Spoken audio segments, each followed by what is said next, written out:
Lewis Hamilton agrees with Sebastian Vettel after being caught out by Ferrari star. Hamilton lost his pole position and finished second behind teammate Valtteri Bottas. The Brit was overtaken on the opening corner of the race and he went on to finish 21 seconds off the pace. Mercedes decided to bring Hamilton into the pits early in the race because Ferrari hauled Vettel in for a quick change of tires. Vettel claimed Hamilton was bored after he lost his place to Bottas.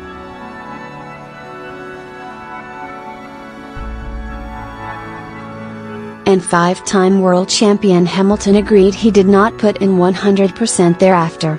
Valtteri had a lot more pace in the car, Hamilton said. But here you need a 1.8 second delta to overtake the car ahead. So as soon as we got through turn 1 it was really about managing. I was planning to just stay close behind, 2-3 seconds. Then obviously I had the issue with the car and the gap started to slowly increase. So it would have continued to increase.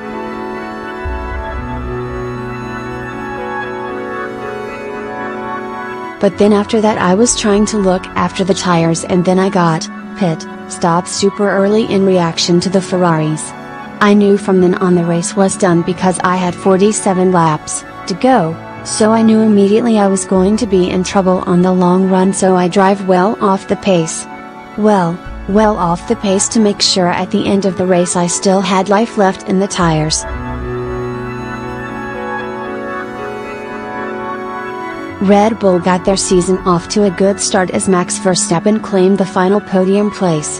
The Dutchman even tried to crank the heat up on Hamilton after passing Vettel into third. I knew on those following laps Max, Verstappen, and Valtteri were still out and they kept going for laps and laps, so I knew at the end I would have someone on my back, Hamilton added. But rather than push and keep close, struggle with the tires and at the end have big degradation, which Vettel had, which was understandable because his tires were so old, I was quite happy with the pace I was able to pull out at the end.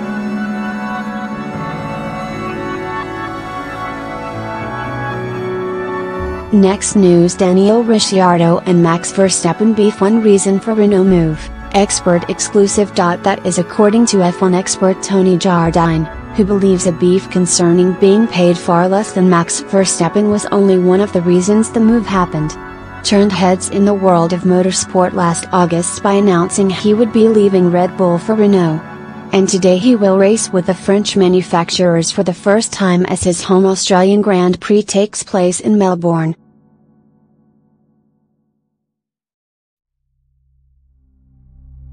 Plenty of pundits and F1 enthusiasts alike are expecting Renault to be well off the pace. Frontrunners Mercedes, Ferrari and Red Bull will set at the Albert Park circuit. Jardine, though, has offered an insight into why Ricciardo opted to make what many have regarded as a step backwards.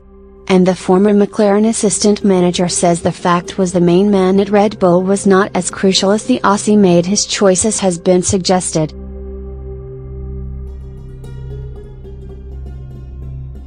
He's thought long and hard, Jardine exclusively told Express Sport, when asked why Ricciardo left Red Bull for Renault. He loves the Red Bull family. He's had his 7 wins. Monte Carlo, in 2018, was absolutely the highlight after what happened in the previous year when they messed up the pit stop. Arguably the greatest overtaker in Formula One, currently. But he just, internally, will be seeing Max Verstappen getting stronger and stronger and stronger, not necessarily getting the better treatment, but he knows that he's a real talent.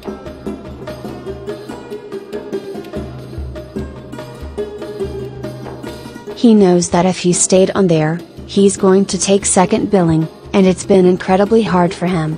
He had to shut everything off, and on a 9-hour flight to the States, flying over the LA, he shut everything off and he thought about it and he made his decision.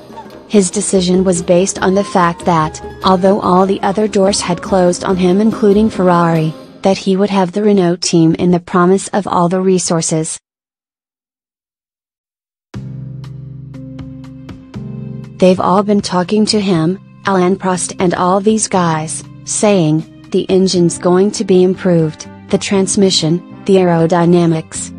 He's seen all of their plans and he's bought into it with a team built around him for a change, and he's taken the drive. He's getting paid a lot more money, because one of his big beefs at Red Bull is that he found out Verstappen was being paid way more than him. Jardine worked alongside four-time champion and current Renault special advisor Alain Prost during his stint with McLaren in the 1980s.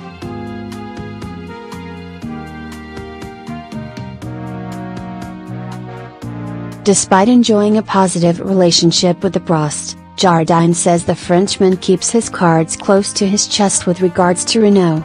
"No, even with me," Jardine said, when asked if Prost has revealed any more to him about Renault's plans going forward.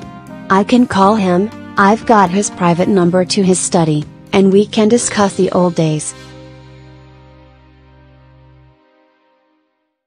But when we get to the new days and what's going on, I'll get the general view on it.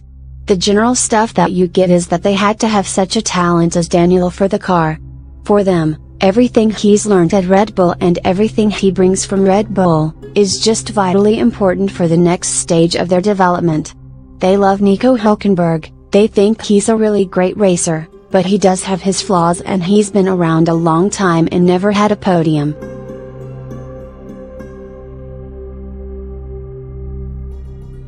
He just had that one pole with Williams down in Brazil on time. So they're pinning their hopes on Daniel, technically and of course to deliver on the track in terms of points. They want to start getting some serious podiums, and then, for 2020, they're looking to get some wins.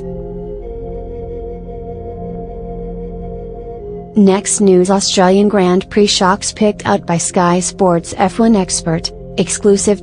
Lewis Hamilton is expected to win his 6th world title this year, while Ferrari's Sebastian Vettel is hopeful of putting up a stern fight. Red Bull have also grown over the winter, with Max Verstappen now deemed ready to put up a sustained battle at the front of the grid. The midfield teams have also made key changes of their own, and a couple of shocks could arise in the opening Grand Prix of the season.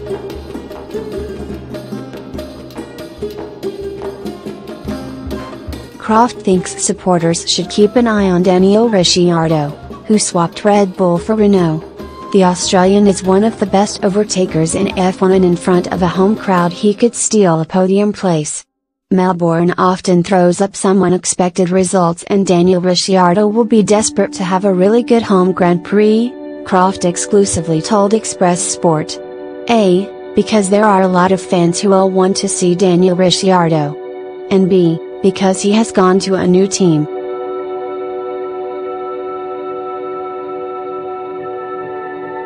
He has gone to Renault, and there is no point in him signing up to a big contract if Renault are not going to give him a car as well. Another big change in F1 has come in Kimi Räikkönen and Charles Leclerc swapping seats. Leclerc will now drive alongside Vettel at Ferrari, while Räikkönen has moved to Alfa Romeo, formerly Sauber. And it is the Finnish driver who has been tipped to pull off an upset while teams are still finding their feet.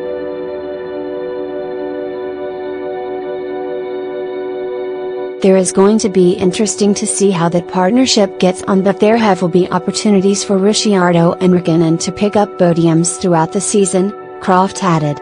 Many people aren't expecting, but they would like to see.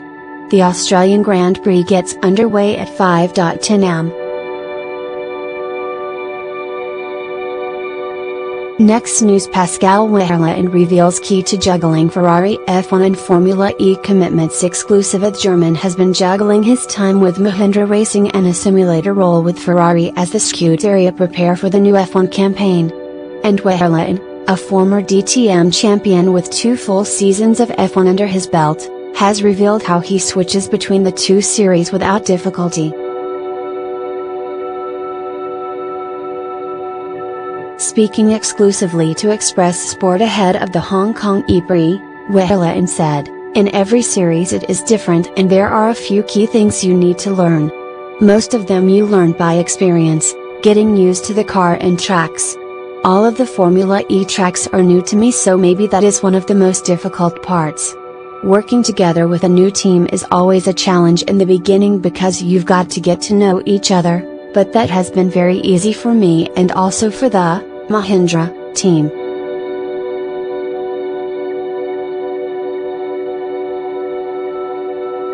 Driving-wise, the racing, in Formula E, is different because you have to do energy management and there is a lot of communication in the races, but you get used to it very quickly. When asked to elaborate on how he prioritizes between Formula E racing and F1 simulator testing, the 24-year-old added, "The time allows me, because Formula E is busy from December to July. It's busy but not too busy, you still have time to do something else." When the Ferrari opportunity came up, obviously I had to ask Mahindra if I was allowed to do it, and they were pretty open to it, and that's great.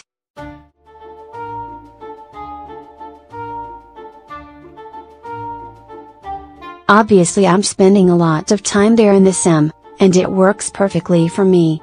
I'm traveling from the Formula E races, then going home, then to Maranello, then to London, then to the race. It's quite smooth, but I just need to plan it a bit in advance. Wehrlein has already turned heads with his impressive performances in Formula E, coming second in San Diego then before picking up a subsequent penalty.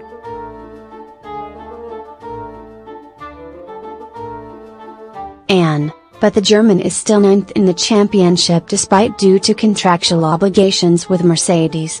"It was frustrating, but it's done now," he said. "There is nothing I could have done against it, so I needed to accept it. Therefore I am even more happy about the performance and what I am achieving at the moment. I could be much more at the top if the races went to plan without the penalty, in Mexico, and we had some issues in Chile with the temperature. I don't think any more about the first race." Wehrlein admitted he mainly works directly with Ferrari engineers in his development role and has little contact with or Charles Leclerc, the latter who took his full-time race seat at Sauber in 2018.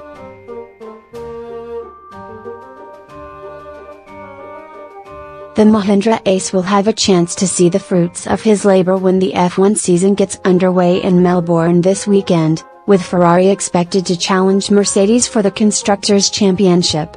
Meanwhile, the Formula E circus heads to Sanya in China, where Round 6 will take place on March 23. Thank you for watching the video. Be sure to share and subscribe to your channel to get the latest sports news around the world. Wished health and success. Goodbye.